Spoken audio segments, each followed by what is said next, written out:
is up, everybody? My name is Paper Pauper Player, and today we are going to be unboxing mono blue fairies, wizards, humans, ninjas, control, mid-range, aggro, flying. This deck has blue cards in it. Now, before we get into this video, I do want to preface that this deck specifically is probably the most expensive deck in Pauper right now. The reason for that is because a couple of the staples in this deck are old cards that haven't been reprinted in a while, so they're kind of hard to find. Basically, what I'm saying is that this deck just happens to run some really good old cards. As per usual, I'm going to be sleeving the cards in my Dragon Shield matte sleeves, and then we're going to be holding our cards in our Ultimate Guard Boulder deck box. And if you'd like to order this deck yourself, the deck list will be linked in the description below.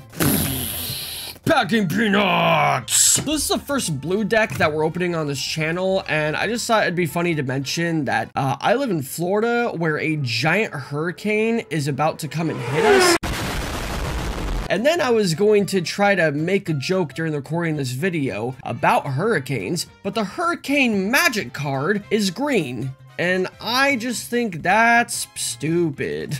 I feel like if I were to make a card named Hurricane, it would be blue and it would be like destroy target forest or something. I don't know. So before we get to sleeving, I'm going to hunt down all the sideboard cards and put them to the side so we can talk about the main deck first. So let's go ahead and start off with the 57th Goblin token Card Kingdom has sent me. So to start things off, fairies are extremely good in Pauper. There's a bunch of different types of fairy decks. You have mono blue fairies, you got blue black fairies, you got blue red fairies. Like, there's just a lot of fairies in Pauper. I personally chose this list because I just like mono blue decks. So the first card we're looking at in this deck is called Vapor Snag, which is 1 blue mana and instant speed. Return target creature to its owner's hand. Its controller loses 1 life. So like I was joking about at the beginning of the video, this deck is technically a control deck, but it can get pretty aggressive, and this is just one of the many control spells in this deck. So if your opponent decides to pump all of their creatures, you can use this to then bounce to their hand so they waste all their spells. Or if they're going to target one of your creatures and you don't have a counter spell, you could then return one of your creatures to your hand, because a lot of our creatures have some really interesting enter the battlefield effects, which we'll go over as we see them. So next card up is probably my favorite card in this deck, which is Snap. This is the Urza's Legacy version because it just, look at that art. I just love the way old Magic cards look, and this is like one of my all-time favorite old Magic cards. But this is a blue and a colorless, and it's return target creature to its owner's hand, untap up to 2 lands. So this card's insane because you get to return either your opponent's creature or your own creature depending on the situation, kind of the same way we were talking about Vapor Snag. But this one's basically for free. I mean, you have to have 2 mana up to cast it, but then you just get to keep 2 mana up, and that's just absolutely absurd. Now, this card is one of the main contenders as to why this deck is a little expensive. This deck was only printed in Urza's Legacy and then reprinted in a dual deck that nobody gave a fuck about. Snaps can run for like $6 a piece. So next up is Fairy Seer, one of the worst arts I've ever seen in my life. He just looks like somebody I want to keep away from my children. So this is the first fairy in the deck, 1 blue mana, flying, and when Fairy Seer is battlefield, scry 2. That's really good. There's a lot of 1 mana spells that don't even create a dork and only allow you to scry 1. So the fact that this lets you create a dude that can go up top that is pretty much unblockable for the most part, unless your opponent has a creature with flying or reach, and it allows you to see 2 cards is like crazy for the first turn of the game. Next up is Counterspell, my favorite art from Mercadian Masks. 2 blue mana, counter target spell.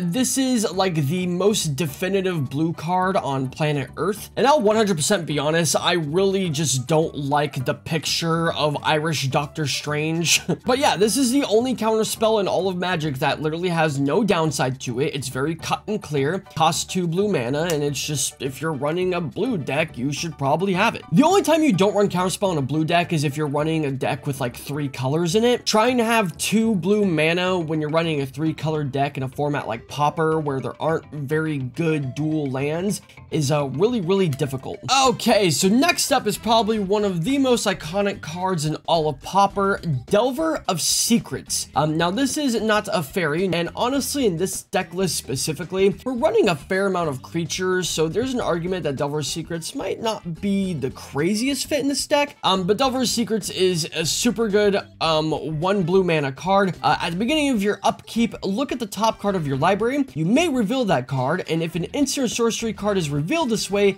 transform Delver of Secrets. We go ahead and flip him over. He turns into Insectile Aberration of Flying 3/2. So basically you play him on turn 1, and then on turn 2, if you happen to reveal an instant sorcery from the top of your deck, then you have a 3/2 that you can immediately swing with. So although we're not flipping him as consistently as you would in a deck like Izzet, Tolarian Terror, he's still extremely good in this deck because, I mean, turn 2, he's just a 3/2 with flying, and that's a very, very strong clock and Pauper. Of One Mind, an insane cantrip. Cantrip basically just means a card that replaces itself by allowing you to draw a card. Now this is at sorcery speed. This spell costs 2 less to cast if you control a human creature and a non-human creature. Draw 2 cards. So our non-humans in this deck are fairies, and our humans in this deck are Delver of Secrets and ninjas, and we have a pretty even split of both. So 99% of the time you're casting this on like turn 2, turn 3 anyways, because you need to get both a human and a non-human out onto the field for it to only cost 1 mana, but then it costs only 1 mana. So next up we have another blue staple card in Pauper. We have Ninja of the Deep Hours, which it does cost 4 mana unless you cast it for its ninjutsu cost. So what ninjutsu does is for 2 mana, return an unblocked attacker you control to hand. Put this card into play from your hand tapped and attacking. And whenever Ninja Deep Hours deals combat damage to a player, you may draw a card. So here's how this card works and why it's so good. 90% of the creatures in our deck have flying. So what that means is it makes it really hard for our opponents to block our creatures. So if we play out Faeries here turn 1, and then on turn 2 we go to attacks, unless your opponent has a creature of flying, this can't be blocked. So before combat damage resolves on that turn 2, you can flash in Ninja of the Deep Hours and replace Faeries Seer back into your hand. And Ninja of the Deep Hours will be able to do that combat damage because your opponent already declared that they weren't going to block this attack. So now this comes out, it hits your opponent, you get to draw a card, and then you get to play Faeries Seer again and then get to scry 2 again. This combo is insane because theoretically it allows you to see 5 more cards than your opponent does. With that being said, we only have 2 copies of Ninja of the Deep Hours. All the previous cards we've talked about, by the way, are all 4 copies. So next up we have Bind the Monster. Some fairy decks run this on Sideboard. I'm running it in Mainboard. We're running 2 of them. And this card is Enchant Creature. When Bind the Monster enters the battlefield, tap Enchanted Creature. It deals damage to you equal to its power. Enchanted Creature doesn't tap your unit's controls on tap step. So basically, you just for 1 mana, you could play this on your opponent's, 4/4 or whatever. So although you'll take 4 damage from that, it doesn't really matter because that creature can't attack anymore unless, they end up destroying this with enchantment removal, or if they bounce that creature and put it back on the field or whatever. So next up we have Fairy Miscreant. Miscreant? I can't read. Another 1 mana fairy, and when this enters the battlefield, if you control another creature card named Fairy Miscreant, draw a card. So we're running 4 copies of these because if you have this on the field and on turn 2 you play another one, you just get to draw another card. So all in all, it's just a 1/1 for 1 mana with flying, so it's a little hard for your opponent to block and whatnot. But what really helps is it helps fuel our Spell Stutter Sprite. This card is absolutely the reason why people play Fairies in Pauper to begin with. First off, let's just appreciate this absolute glorious art by Rebecca Guay. This deck hosts almost all of my favorite arts in Magic. So this is a Fairy Wizard for 2 mana that has Flash and Flying. Flash means that you could play this card at instant speed, so this is a creature that you could play on your opponent's turn. But when Spell Stutter Sprite comes into play, counter target spell convert mana costs X or less, where X is the number of fairies you control. So let's say on turns 1 and 2, you play 2 Fairy Miscreants. On turn 3, Spell Stutter Sprite can counter any spell that costs 3 mana because it counts itself as a fairy. So just to warn you guys, Spell Stutter Sprite and Snap alone is what makes up like $40 of this deck. Now, unfortunately, if you want to play Fairies, Spell Stutter Sprite is mandatory. Snap, although equally expensive, is not mandatory. You can find replacements for Snap. They definitely will not be as good, but you don't have to spend the $20 for the 4 copies of these. Unfortunately, Spell Stutter Sprite, if you want to play Fairies, you're going to need to spend the $20 for these. So next up, we have Force Spike. For 1 blue mana, target spell is countered unless its caster spells an additional 1 mana. So in comparison, you may be looking into a card like Spell Pierce, and Spell Pierce may on surface level look better than Force Spike because it requires your opponent to pay 2 extra mana. The difference is that Spell Pierce only counters non-creature spells, while Force Spike counters all spells. Let's say in a specific situation, your opponent's playing Cascade and they decide to cast Annoyed Altasar in turn 7.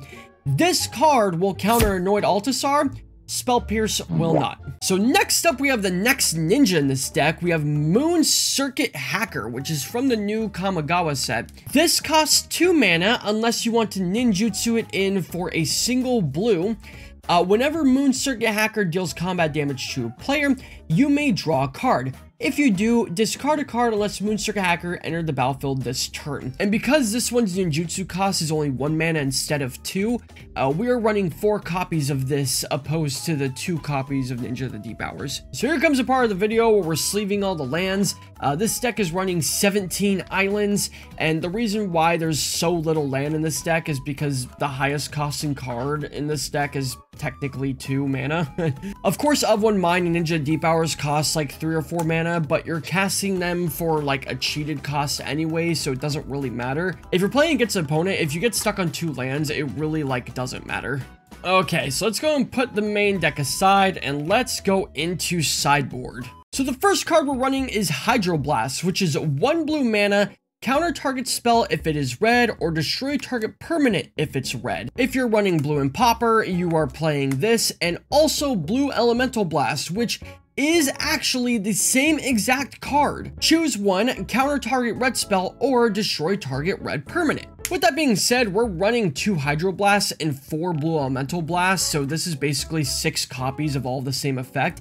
And I understand where that might be slight overkill, but red decks are really popular right now. Kiln Fiend and Burn are basically running the meta, so being able to swap in 6 copies of these is insane. And once again, one of my all-time favorite arts in Magic. Next up, we have Annul, which is 1 blue mana, counter target artifact or enchantment spell. So this is one of the very few situations where if you're going up against a deck like Affinity, you can swap this card out for counter spell because this basically just becomes a 1 mana counter spell. So next up in this deck, we have Gut Shot, which is a red spell, but we could still cast it in this deck because of the god-forsaken Phyrexian mana.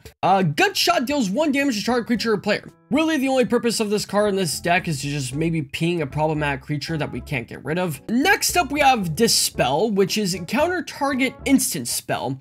The 2 copies of this is for if you're playing against another blue deck yourself.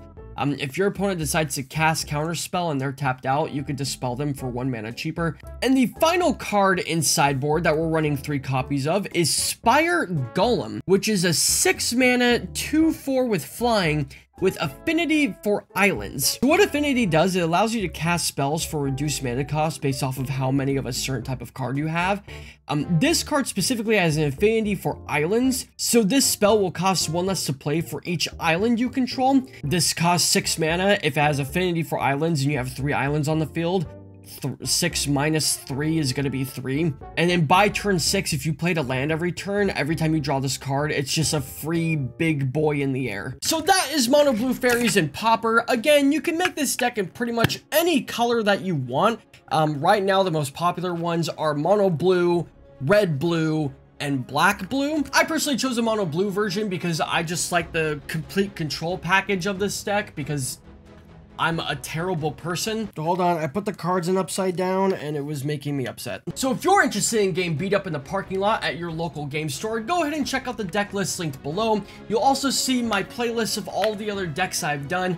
Last week we did 4 color slivers. I don't know what deck we're doing next, but next week I'm gonna be releasing a video about animating some Magic art. So go ahead and check that out. Thank you guys so much for watching and we'll see you in the next one.